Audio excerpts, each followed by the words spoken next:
Zenless Zone Zero just dropped 3.1, and I've been sitting with it for a few days now trying to figure out exactly what it did to me.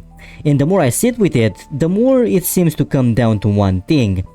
Roscalifer has a lot of new faces on it right now. Old classmates, new factions, people from Belle and Wise's past who were never supposed to show up again.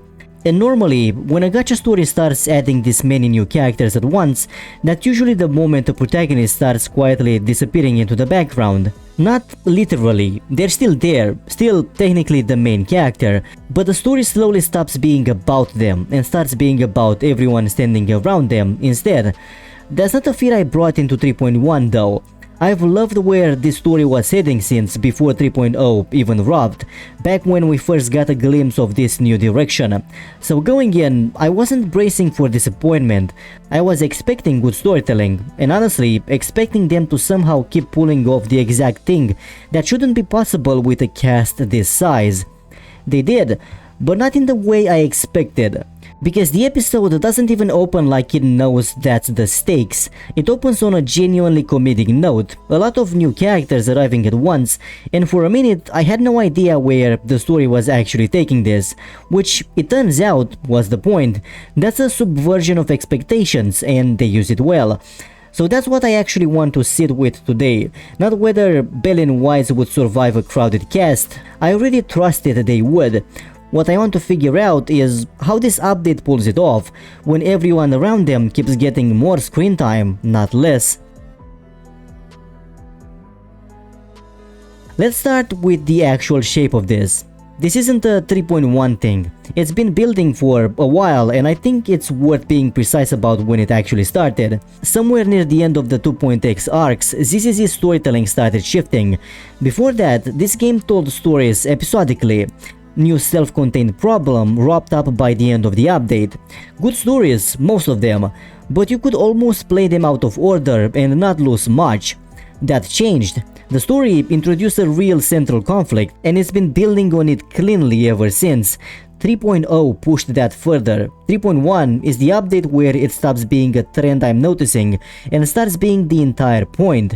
Their old classmates are showing up now, people from Helios Academy, people from before Peyton, before the video store, before any of the identity we've spent 2 years getting to know. One of them is Serpico, and if you know anything about the fall of the old capital, you know that name shouldn't be walking around Roscalifer right now. The story Belle and Wise carry with them is that Serpico died that day, that it happened because Peyton lost control of Pyrois, that it's their fault. Except he's alive. Wherever he's actually been all this time, he surfaces now, on this island, right as his past collides with theirs again. And going in, I expected him hostile, the classic wronged friend returns for revenge setup. That's not what we're shown. From everything on screen, Serpico doesn't act like someone who hates them. If anything, he seems to hold them in pretty high regard. There's no venom directed at Belle and Wise specifically, no monologue about what they took from him, which means the actual tension isn't will Serpico hurt them. It's something quieter and honestly more interesting. Here's the thing though, we don't actually know what happened back then, not really. Everything we've been shown about that incident has come through Belle and Wise's memory, and that memory is soaked in guilt. Guilt is not a reliable narrator. It tells you the worst possible version of the story every time, whether or not that version is even accurate. So, is it actually true that they killed him, or is that just the story guilt has been telling them for years?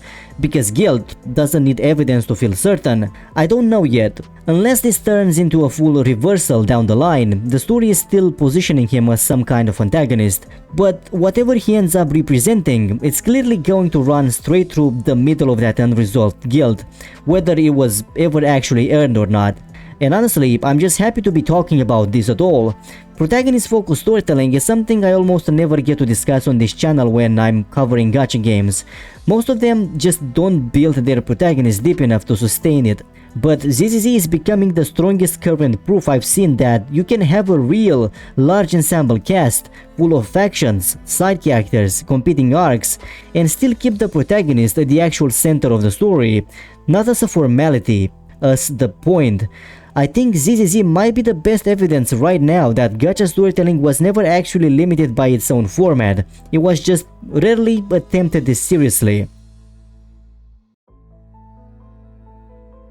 I'll be honest about where my head was at going into Remielle's side of this update.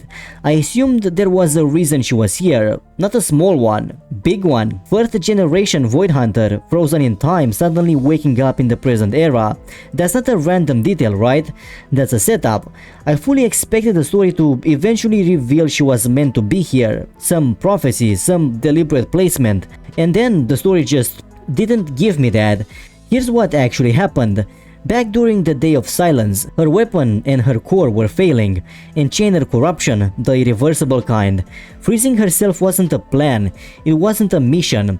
It was the only way anyone in that moment could stop the corruption from finishing the job. She didn't wake up because destiny finally called her name, she woke up because the eyes finally wore off.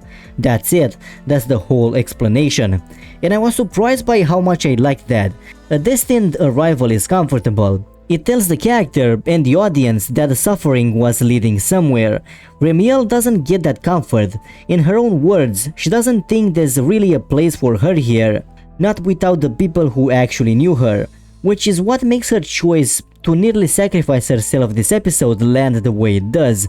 I'll say it straight up, I don't love that choice on a pure logic level. I don't think I matter here, so let me disappear usefully isn't a decision I'm going to cheer for.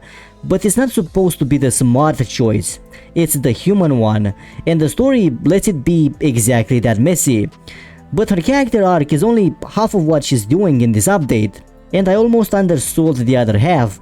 Because Remielle isn't just the character the story attached lore to, she's the reason the lore actually moved this episode. Gacha stories love mystery, most of them love it a little too much honestly. Even when they hand you a reveal, it's usually calibrated to give you just enough to keep you guessing, without actually telling you anything load-bearing. That's the genre default, keep the mystery running forever, drip by drip. 3.1 doesn't do that. Through Remielle, we learn an enormous amount about what's actually threatening this world, about the creator, about the enchainers. And this is the part that actually recalibrated how dangerous I think this world is. Even the strongest enemies Belle and Wise have faced so far turned out to have a ceiling. The enchainers don't. Some of them were strong enough that the original Void Hunters had to throw everything they had just to slow them down. And even then, nobody could actually kill the core. So they didn't. They sealed it inside their own weapons. The Void Hunters didn't just fight these things, they become the seal. This isn't a crumb, it's a structural escalation of how dangerous this world's actual antagonists are, and it's delivered through her specifically, because she's lived through enough of this history firsthand to actually explain it. And the part that impressed me most? It doesn't feel bolted on. It doesn't feel like the writers needed an exposition delivery system and built Remielle to fill that role. Her personal arc and the lore reveal happen through the exact same conversations, the exact same scenes. You get her isolation and the biggest world building update this game has had in a long time, and neither one feels like it's stealing time from the other. She wasn't just a well-written character this episode, she was the reason the mystery finally started moving. None of that works though if it doesn't actually land while you're watching it. A great reveal on paper still needs a scene that can carry it, and that's the part of this update I really didn't see coming. Because ZZZ doesn't just tell its story one way, this game actually works through 4 distinct methods: the visual novel side-by-side format from launch, motion comics, pre-rendered cinematics for the big moments, and the newer real-time in-engine dialogue scenes that debuted in 3.0, the one I was specifically criticizing last video. The last one is still the shakiest of the 4, I'll say that up front, it hasn't fully found its footing yet. So the real question isn't which format they picked for which scene, it's whether any of them actually hold up when the story needs them to.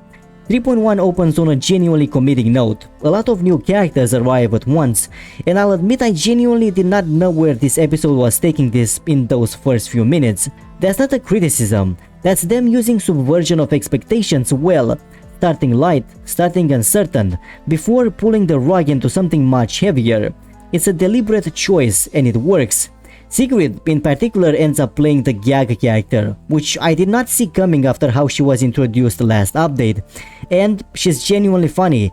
They build that comedic identity for her cleanly without it feeling like a tonal accident. Then it turns serious, and it doesn't feel like a whiplash.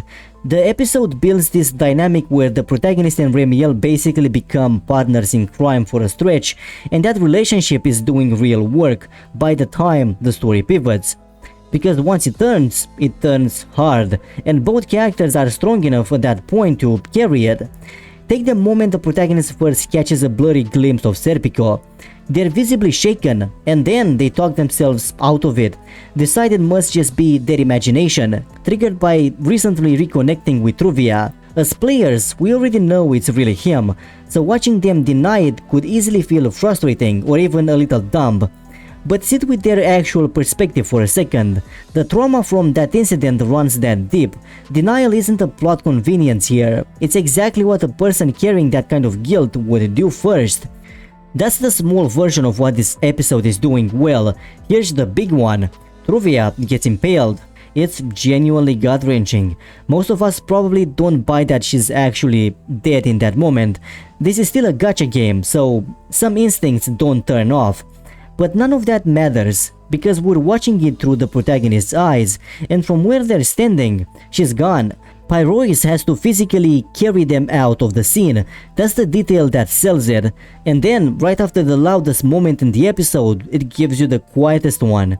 The exchange between the protagonist and Pyrois right after might be the best bit in the whole episode. We haven't gotten much from Pyrois up to this point. This is still a being we understand very little about, but that short exchange says more with almost nothing than most gacha games manage with entire cutscenes. Even a small earlier moment, Pyrois quietly laughing at the protagonist being silly, does the same thing. It makes something we barely understood feel just as human as the rest of the actual named cast.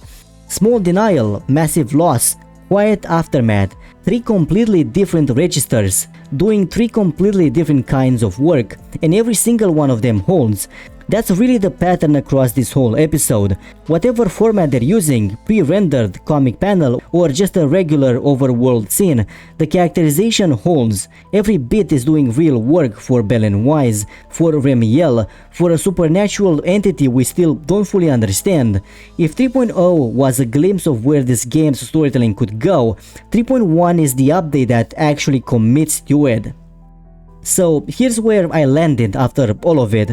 I didn't go into 3.1 doubting Belle and Wise would hold the center. I already trusted this direction. What I didn't expect was exactly how they'd pull it off with a cast this crowded, and every new face ended up pointing straight back at the protagonists anyway. Serpico turned their guilt into something that can look them in the eye without even needing to be their enemy. Remielle became both the most human arc in the update and the reason the world's biggest mysteries actually moved forward. And the presentation finally caught up to match all of it. It's surprisingly rare to see it happen this cleanly in this genre. So, I want to know what you think. Do you buy that Serpico might not actually be the villain here, or are you already fully convinced? And did Remielle's arc hit you the way it hit me? Anyway, that's gonna be all for me for this one. If you enjoyed the video, don't forget to leave a like and subscribe if you want to see more story discussions like this one. As always, thank you so much for watching, and I'll see you in the next story.